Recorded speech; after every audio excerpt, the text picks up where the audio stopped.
ধানমন্ডি ৩২ নম্বর আয়নাঘর সন্দেহের সেই ভবন থেকে পানি সরানো হচ্ছে। ২১ আগস্ট গ্রেনেড হামলা, খালেদা জিয়া ও তারেককে ফাঁসিয়েছে প্রথম আলো। আওয়ামী লীগকে নিষিদ্ধ না করলে আগামীতেও ফ্যাসিস্ট তৈরি হবে, মন্তব্য ভিপি নুরুল হক নূরের। গাজীপুরে হামলার ঘটনায় এলাকায় আতঙ্ক, ঘরে ঘরে ঝুলছে তালা। অপারেশন ডেভিল হান্টে খাগড়াছড়িতে আটক নিষিদ্ধ ছাত্রলীগের ৪ নেতা। বিএনপির নেতাদের ওপর সন্ত্রাসী হামলা, জিয়া পরিষদের সহকারী মহাসচিব সহ আহত ৩, গাড়ি ভাঙচুর।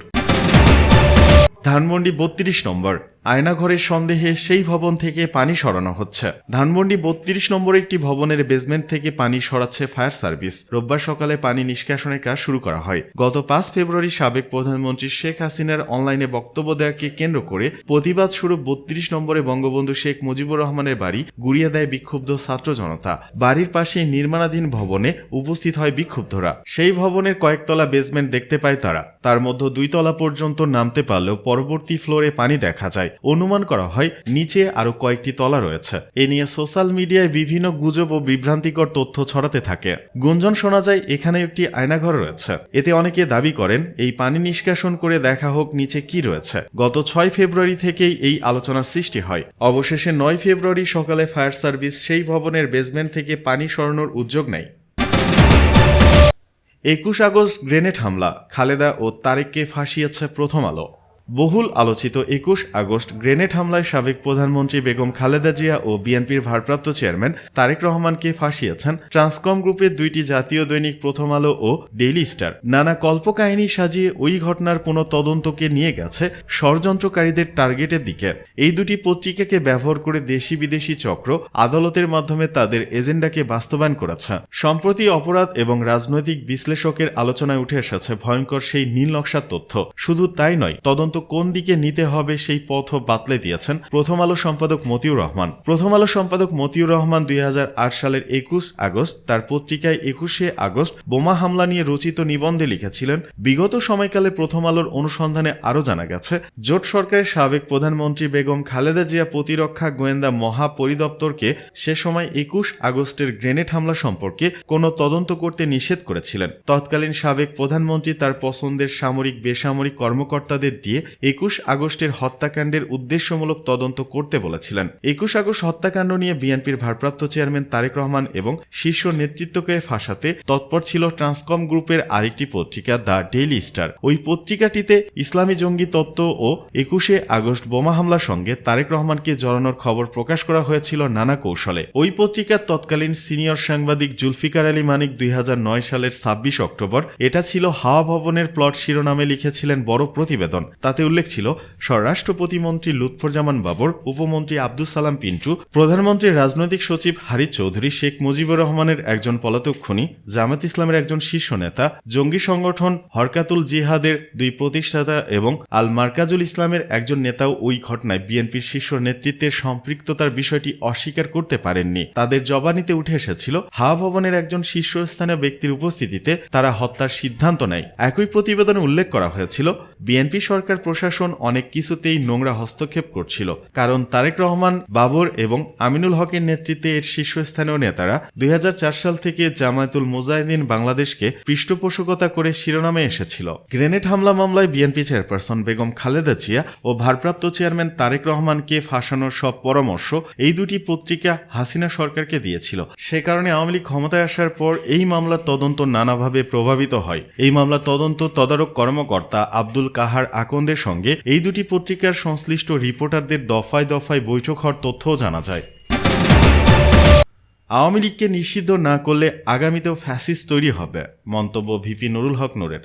স্বরাষ্ট্র মন্ত্রণালয় থেকে দুর্বৃত্তদেরকে ধরার জন্য ঘোষিত অপারেশন ডেভিল হান্টকে স্বাগত জানিয়েছেন গণ অধিকার পরিষদের সভাপতি এবং ডাকসুর সাবেক ভিপি নুরুল হক নূর। তিনি বলেছেন, যারা আওয়ামী লীগের সাধারণ কর্মী সমর্থক, নিরীহ নেতাকর্মী, তারা প্রয়োজনে নতুন নামে নতুনভাবে রাজনীতি করবে, কিন্তু ডাকাত, খুনি, সন্ত্রাসী আওয়ামী লীগের নামে এই দেশে রাজনীতি করার কোনো জায়গা নেই। শনিবার বিকেলে কিশোরগঞ্জের পাকুন্দিয়া পৌর সদর ঈদগাহে উপজেলা গণ অধিকার পরিষদ আয়োজিত সমাবেশে প্রধান অতিথির বক্তব্যে তিনি এসব কথা কথা বলেন। ভিপি নূর বলেন, আওয়ামী লীগের মতো একটি ফ্যাসিস্ট রাজনৈতিক দল, গণহত্যাকারী খুনির দল, এদেরকে যদি বাংলাদেশের রাজনীতি থেকে নিষিদ্ধ করা না হয়, আগামীর বাংলাদেশে এমনই ফ্যাসিস্ট তৈরি হবে, খুনি স্বৈরাচার তৈরি হবে। কাজেই আমরা বারবার ছাত্র জনতার রক্তে, শহীদদের রক্তে রাজপথ রঞ্জিত হতে দেখতে চাই না। আমরা চাই এই ফ্যাসিবাদী ব্যবস্থার চিরতরে বিলোপ ঘটুক, আওয়ামী লীগ রাজনৈতিকভাবে নিষিদ্ধ হোক। তিনি বলেন, দুর্বৃত্তদেরকে ধরার জন্য স্বরাষ্ট্র মন্ত্রণালয় থেকে যৌথ বাহিনীর অভিযান পরিচালনার ঘোষণা দেওয়া হয়েছে।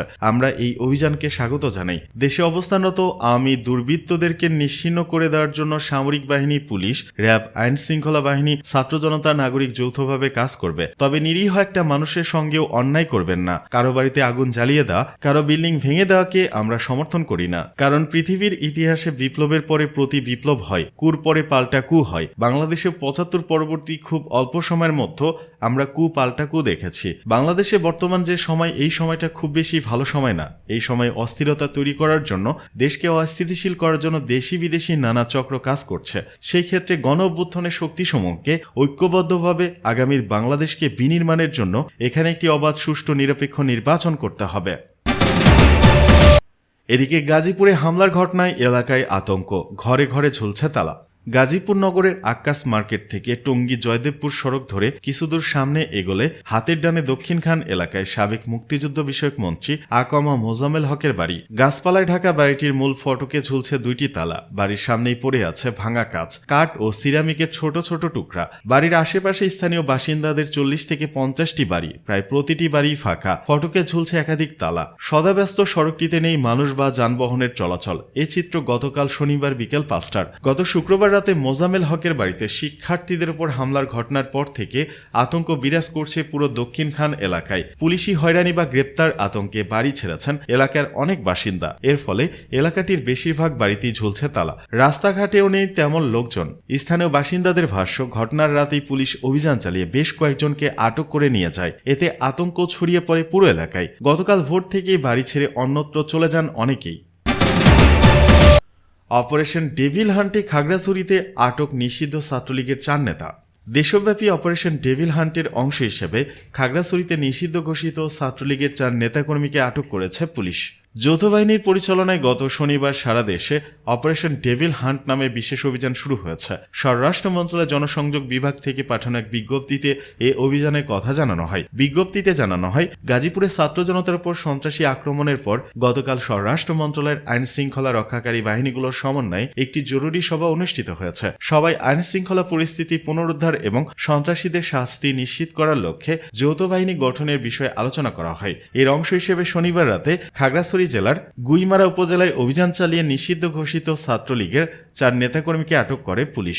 গুইমারা থানার ভারপ্রাপ্ত কর্মকর্তা মোহাম্মদ এনামুল হক চৌধুরী জানান, স্বরাষ্ট্র মন্ত্রণালয়ের নির্দেশনা অনুযায়ী সারা দেশের অভিযানের অংশ হিসেবে গুইমারা বড়পিলাক এলাকায় অভিযান চালিয়ে নিষিদ্ধ ঘোষিত ছাত্রলীগের 4 নেতাকর্মীকে আটক করা হয়েছে।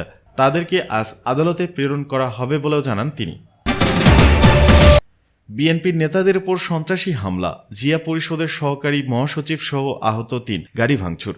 বিএনপি চেয়ারপারসন বেগম খালেদা জিয়ার রোগমুক্তি ও সুস্থতা কামনায় দোয়া মাহফিল, শীতবস্ত্র বিতরণ ও ভারপ্রাপ্ত চেয়ারম্যান তারেক রহমান ঘোষিত 31 দফা বাস্তবায়ন উপলক্ষে কর্মী সমাবেশের আয়োজন করা হয় রাজশাহীর গোদাগাড়ীতে। উপজেলার পিরিজপুর হাইস্কুল মাঠে আয়োজিত এই সমাবেশে যোগ দিতে যাওয়ার সময় শনিবার বিকেলে বিএনপি নেতাকর্মীদের উপর হামলার ঘটনা ঘটেছে। রাজশাহী 1 আসনে বিএনপির মনোনয়ন প্রত্যাশী অ্যাডভোকেট সুলতানুল ইসলাম তারেকের অনুসারীরা হামলা শিকার হয়েছেন। অন্যদিকে একই আসনে দলটির আরেক মনোনয়ন প্রত্যাশী বিএনপি চেয়ারপারসন উপদেষ্টা ও মেজর জেনারেল অবসরপ্রাপ্ত শরীফুদ্দিনের অনুসারীরা হামলা করেছেন বলে অভিযোগে বলা হয়েছে। এই ঘটনায় এলাকায় বিএনপি 2 গ্রুপের মধ্যে তীব্র উত্তেজনা বিরাজ করছে।